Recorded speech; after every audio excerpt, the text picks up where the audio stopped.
और अब बात कोरोना के आंकड़ों की। देश भर में कोरोना के आंकड़ों में लगातार गिरावट जारी है। पिछले 24 घंटे में 53,256 नए केस सामने आए। 24 घंटे में 1,422 संक्रमितों की मौत हुई। एक दिन में 78,190 कोरोना पॉजिटिव पाए।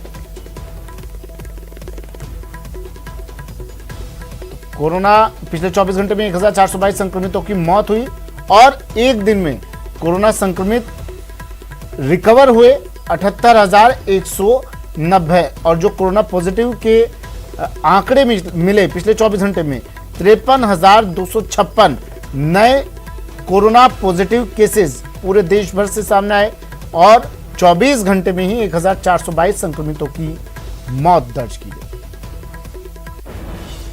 प्रदेश में भी कोरोना केसों में गिरावट जारी है। 24 घंटे में 144 नए केस सामने आए हैं।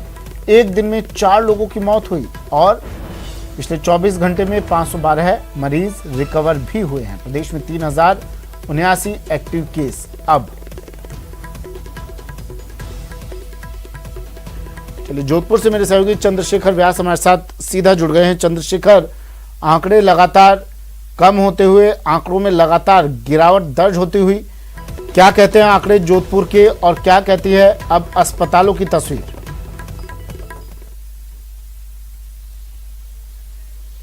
देखिए सुमित, जोधपुर की बात करें तो एक समय था जब जोधपुर पूरे राजस्थान में जो कोरोना के मामले में नंबर 1 पर चला गया था, लेकिन धीरे धीरे जिस प्रकार से अब राहत आ रही है, खबरें आ रही है और जिस प्रकार से आंकड़े सामने आ रहे हैं, कहीं ना कहीं एक बड़ी राहत जोधपुर को मिलती नजर आ रही है।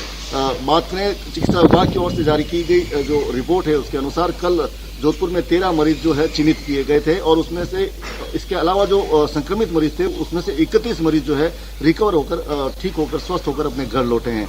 कहीं ना कहीं एक बड़ी राहत है। लगातार जो है आंकड़ों में गिरावट है और कहीं ना कहीं जोधपुर शहर को लगातार राहत मिल रही है। अस्पतालों की बात करें तो अस्पताल जो है लगभग अब खाली पड़े हैं।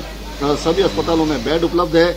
एक समय था जब बेड के लिए व्यक्ति को जो है कितनी मारामारी करनी पड़ती थी, छुपी हुई नहीं है। इसके अलावा जो महात्मा गांधी अस्पताल का जो नया विंग है, कोविड विंग, वो पूरी तरह से तैयार हो चुका है और जोधपुर को जो है आगामी जो तीसरी लहर की बात की जा रही है उसको लेकर भी जो जोधपुर है अपनी पूरी तैयारियां करता हुआ नजर आ चुका है और लगभग पूरी तैयारियां कर ली गई है।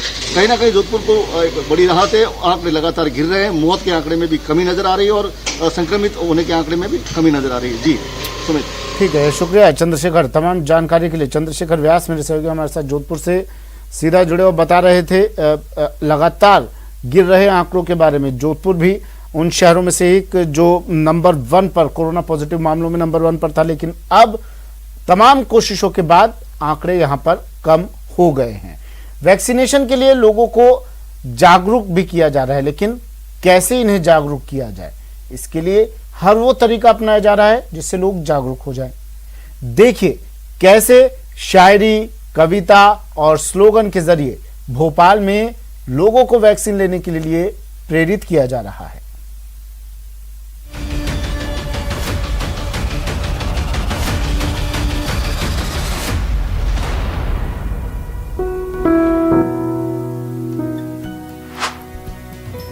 सड़कों पर चलती फिरती शायरी का दीदार आपने भी किया होगा। आपने भी पढ़ा होगा ट्रकों के पीछे तो कभी बस के पीछे लिखी वो शेरो शायरी। बुरी नजर वाले तेरा मुंह काला, भूले तो कतई नहीं होंगे आप इस अल्फाज को भी जो आम तौर पर हर ट्रक के पीछे लिखा होता है, माँ का आशीर्वाद। ये लाइन भी आपको यकीनन याद होगी। और बेवफा सनम की कहानी सुनाता वो ट्रक कि क्यों मरते हो बेवफा सनम के लिए, 2 गज जमीन मिलेगी दफन के लिए। यकीनन ट्रकों और बसों के पीछे लिखे ऐसे शेरो शायरी पर कभी न कभी आपकी भी हंसी छूटी होगी। और हाँ, अलर्ट करने वाले वो संदेश, सावधानी हटी दुर्घटना घटी, बुरी नजर वाले तेरा मुंह काला। निश्चित तौर पर बसों ट्रकों के पीछे लिखे ये अल्फाज सच पूछिए तो ये हमारे दिमाग में छप से गए हैं। और अब इसी अंदाज को कोरोना पर वार करने के लिए भोपाल जिला प्रशासन और सर्च एंड रिसर्च डेवलपमेंट नाम की एक सोसाइटी ने हथियार बना लिया है। शहर के भीड़ भाड़ वाले इलाकों और मॉल्स पर ऐसे पोस्टर्स चिपकाए जा रहे हैं ताकि भूल से भी आप कोरोना के खतरे को भूल न जाए। वैक्सीनेशन के लिए अवेयर करने के लिए, जिससे उनके मन में जो डर बैठा हुआ है वैक्सीनेशन के लिए वो बाहर आए। और दूसरा, कोविड अप्रोप्रिएट बिहेवियर अभी भी हमें फॉलो करना है, क्योंकि कोविड नहीं गया है, मार्केट ज़रूर ओपन हुए हैं, तो उसके लिए हम ये काम कर रहे हैं। शायरी, कविता, स्लोगन लिखे ये पोस्टर अब ट्रकों पर भी चिपकाए जा रहे हैं, ताकि ट्रक के साथ साथ संदेश दूर दूर तक पहुंचे। भोपाल में कोरोना पर वार करने के लिए जो अंदाज अपनाया जा रहा है, उसके पीछे मकसद यही है कि संदेश दिमाग में बैठ जाए, मिटे ही नहीं। ट्रक, ट्रॉली और ऐसे कई दूसरे वाहन कई रास्तों से गुजरते हैं, कई गांवों से भी, और अब इसी अंदाज का सहारा लेकर जागरूकता फैलाई जा रही है। दुकानों बाजारों में भी ऐसे ही पोस्टर्स लगाए जा रहे हैं जो कह रहे हैं टीका लगवाओगे तो कई बार मिलेंगे, लापरवाही करोगे तो हरिद्वार मिलेंगे। उसी तुझे ढूंढ रही है दुनिया का हर इंसान, तेरा पता है मास्क वैक्सीन का ज्ञान। और इसी का अगर हम बात करें कि देखो मगर प्यार से, कोरोना डरता है वैक्सीन की मार से। और इसका लोगों में इम्प्रेस आ रहा है कि 44,000 लगभग वैक्सीन की लगा रिकॉर्ड बना है। बेशक जागरूकता फैलाने का ये अंदाज आपको भी पसंद आएगा, तो इस अंदाज का दाद दीजिए और आप भी टीका लगाकर कोरोना को मात दीजिए। भोपाल से ब्यूरो रिपोर्ट, न्यूज़ 18 नेटवर्क।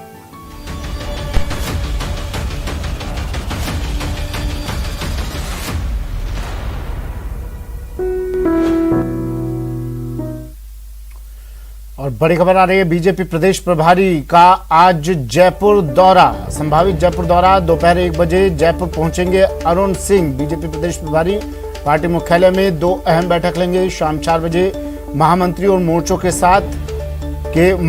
मोर्चों के अध्यक्षों की बैठक होगी। शाम 7 बजे जयपुर शहर पदाधिकारियों की बैठक होगी। मंडल अध्यक्षों के साथ भी चर्चा होगी।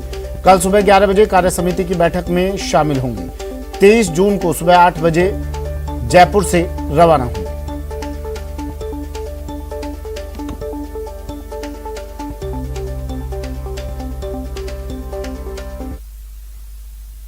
वहीं बीजेपी के प्रदेश अध्यक्ष सतीश पूनिया ने गहलोत सरकार पर निशाना साधा। ये फर्क तो करना ही पड़ेगा कि एक तरफ कांग्रेस पार्टी है जो इतने वर्षों तक वंश के पीछे चली, दूसरी तरफ भारतीय जनता पार्टी है जो सामूहिक नेतृत्व और लोकतंत्र के आधार पर आगे बढ़ती है। मैं मानता हूं कि राजनीति में मतभेद हो सकते हैं, लेकिन हमारे यहाँ पार्टी का केंद्रीय नेतृत्व मजबूत है, पार्टी का संविधान मजबूत है और पार्टी अपने आप में एक सशक्त संगठन के नाते चलती है। उसका सब हम लोग अनुसरण करते हैं। तात्कालिक रूप से कुछ चर्चाएं मीडिया और सोशल मीडिया में मुखर होती हैं, पर भारतीय जनता पार्टी मुझे लगता है कि एक विराट ऐसा समुद्र है जो विचारधारा और संगठन के आधार पर आगे बढ़ता है। देखिए, मुझे लगता नहीं है कि जिस तरीके से कुछ तात्कालिक रूप से कुछ लोग अपनी इच्छा से कुछ बयान जारी करते हैं, लेकिन पार्टी की सेहत पर, पार्टी के संगठन पर, पार्टी के विचार को वो प्रभावित कर पाएंगे, ऐसा नहीं। और मैं कह चुका हूँ, एक लाइन में मेरा जवाब यही है कि पार्टी की बात पार्टी के फोरम पर कही जानी चाहिए, प्रामाणिकता से कही जानी चाहिए। आज नेतृत्व का न तो कोई मसला है न चुनाव है, और जब योग्य समय होगा, केंद्रीय नेतृत्व सक्षम है, पार्लियामेंट्री बोर्ड सक्षम है, किसको नेता तय करता है, जिसको भी तय करेगा हम उसके पीछे चलेंगे। कल को मान लीजिए रविंद्र श्रीमाली जी को तय कर देंगे तो हम इनकी जिंदाबाद लगाएंगे। तो जो पार्टी का नेतृत्व है वो तय करेगा, इसलिए इस समय इन बयानों की कोई प्रासंगिकता नहीं है। पर राजस्थान में जैसे आपने कहा कि वेंटिलेटर नहीं, वेंटिलेटर से भी ज्यादा विकट स्थिति में है कांग्रेस पार्टी, क्योंकि हम सब ने देखा कि कश्मीर से कन्याकुमारी तक भ्रष्टाचार, अराजकता, वंशवाद, जातिवाद, इन तमाम मसलों के आधार पर कांग्रेस पार्टी को देश की जनता ने नकार दिया। और भारतीय जनता पार्टी को मैंडेट इसलिए दिया कि भारतीय जनता पार्टी ने जनधन, उज्ज्वला, आयुष्मान, आवास, श्री राम जन्मभूमि, अनुच्छेद 370 तमाम बातों का, वैचारिक मुद्दों का समाधान किया और इसलिए भारतीय जनता पार्टी पसंद बनी। आज राहुल गांधी, प्रियंका गांधी की कांग्रेस, इसके आगे वाड्रा की कांग्रेस, ये ट्विटर खेलती है। लोगों की जन समस्याओं से कोई सरोकार नहीं है। जुम्मा 2.5 प्रदेशों में सरकार, उसमें राजस्थान बड़ा प्रदेश है, लेकिन पिछले 2.5 वर्ष का जो दृश्य है वो दिखता है। आज राजस्थान सर्वाधिक अपराधग्रस्त राज्य में शुमार है। मैं नहीं कह रहा, नेशनल क्राइम रिकॉर्ड ब्यूरो कहता है दलितों और महिलाओं पर सर्वाधिक अत्याचार है। आप देखते हो, मैं पिछले दिनों उदयपुर का भी एक वीडियो देखा, इकबाल खत्म हो गया। बेरोजगार लगातार वर्चुअल भी धरने पर हैं। एक बड़ी संख्या में नेशनल जो चैम्बर ऑफ इकोनॉमिक एनालिसिस का जो संस्थान है वो ये कहता है कि 27.7% ये बेरोजगारी की दर राजस्थान में सर्वाधिक है। कानून व्यवस्था का मैं जिक्र कर चुका इस प्रदेश में। तो कुल मिलाकर कांग्रेस पार्टी विकास के काम ठप हो गए, चाहे शहर का हो चाहे ग्रामीण विकास हो। लेकिन पिछले 2.5 वर्षों में कांग्रेस के अंदरूनी झगड़े का, जब आप लोग कई बार सवाल करते हैं कि बीजेपी और कांग्रेस में झगड़े में फर्क क्या है, पीसीसी के चीफ को पीसीसी के अध्यक्ष को बर्खास्त किसने किया? कांग्रेस पार्टी ने अपने ही पीसी के चीफ को बर्खास्त किया। डिप्टी चीफ मिनिस्टर को बर्खास्त किसने किया? हेमाराम उनके वरिष्ठ मंत्री धरने पर क्यों बैठते हैं, इस्तीफा क्यों देखते हैं, भरत सिंह जी चिट्ठी क्यों लिखते हैं? ये तमाम बातें जो कांग्रेस को कमजोर करती हैं और कमजोर सरकार का असर सीधे सीधे गवर्नेंस पर पड़ता है और वो गवर्नेंस के कारण राजस्थान की जनता का हित हुआ है। इसलिए मैं कहता हूं कि ये जो सरकार है अंतरकलह की, अंतर्विरोध की सरकार है और जो सरकार नैतिक रूप से कमजोर होती है वो वेंटिलेटर पर है और वेंटिलेटर हटते ही इस सरकार का भी हटना तय है। देखिए, मैं ज्योतिष नहीं हूँ, लेकिन मैं एक सामान्य राजनीतिक विश्लेषक के तौर पर कह सकता हूँ कि ये जुगाड़ की सरकार है। मुझे पता नहीं मेवाड़ में जुगाड़ चलता है कि नहीं चलता, लेकिन हमारे पूर्वी राजस्थान में जुगाड़ चलता है, जिसमें फंटा किसी का होता है, स्टीयरिंग किसी का होता है, टायर किसी का होता है, हॉर्न उसमें होता नहीं, लाइट उसमें होती नहीं, वो चलने से ही आवाज करता है। इस तरीके का जुगाड़ है। 99 का था, बीएसपी को मर्ज किया, इंडिपेंडेंट्स को मर्ज किया और उस आधार पर यह सरकार चली। लेकिन मुझे लगता है कि अशोक गहलोत जी को अपनी कुर्सी बचाने की फिक्र ज्यादा थी, सरकार को चलाने की कम थी। यही कारण था कि कोरोना का कुप्रबंधन हुआ। इसलिए कांग्रेस के भीतर जो असंतोष है वो एक संकेत निश्चित रूप से दे रहा है कि राजस्थान कहीं मध्यावधि चुनाव की तरफ तो संकेत नहीं कर रहा। और चलिए अब आपको एक तस्वीर दिखाते हैं जो इन दिनों खूब वायरल हो रही है। राज्यसभा सांसद किरोड़ी लाल मीणा की तस्वीर देखिए, किस तरह से ठुमके लगाते हुए किरोड़ी लाल मीणा। बामनवास विधायक इंदिरा मीणा ने भी खूब ठुमके लगाए। लोक गीतों पर किरोड़ी लाल मीणा जमकर नाचे। सांसद और विधायक दोनों के डांस के वीडियो जमकर वायरल हो रहे हैं। बामनवास में किसी शादी समारोह में गए थे और उसी शादी समारोह का ये वीडियो बताया जा रहा है। समारोह में 11 से ज्यादा लोग शामिल हैं। हालांकि न्यूज़ 18 इस वीडियो की पुष्टि नहीं करता।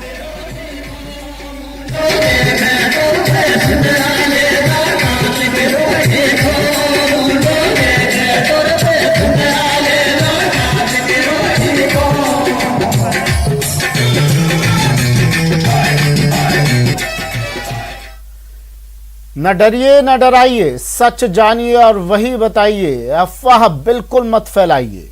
वैक्सीन ही है संजीवनी, से अपनाइए। और यही काम कर रहा है नेटवर्क 18, जो फेडरल बैंक के साथ मिलकर वैक्सीनेशन को लेकर जागरूकता अभियान चला रहा है, जिसका नाम है संजीवनी अ शॉट ऑफ लाइफ। और काम है जागरूकता के जरिए कोरोना को मात देना।